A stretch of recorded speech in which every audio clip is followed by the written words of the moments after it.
আজি ভাবিছোঁ ডালিয়াকে খাওঁ যিহেতু মোৰ ভাত খাবলৈ একদম ইচ্ছা নাই তো সেইটো কাৰণে মই ডালিয়া বনাইছোঁ বিশেষ একো দিয়া নাই ডালিয়া দিছোঁ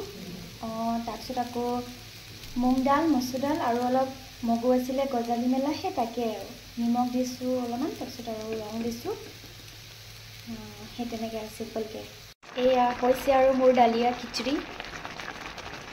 বহুত ভোক লাগিছে এতিয়া 5টাই বাজিব হ'ল চ' মই এতিয়াহে লাঞ্চ কৰিম আৰু দেই ৰাইচ আজি অলপ মানে ব্যস্ত আছিলোঁ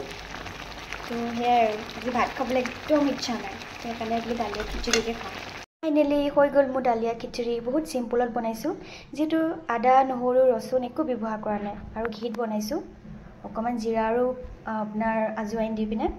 তো ইয়াৰ ঘৰতে বনোৱা বগৰী আচাৰ এয়া কিন্তু মই বনাইছিলোঁ দেই বগৰী আচাৰ কেতিয়াবা দেখাম বাৰু মোৰ আচাৰবিলাক দেই আৰু মই এতিয়া খাই লওঁ ধুনীয়াকৈ তো এতিয়া আপোনালোকে চাগে চাহে খাব লৈছে ন তো মোৰ এতিয়া ষ্টাৰ্ট হৈছে লাঞ্চটো তো সেয়াই আৰু খাই লওঁ হা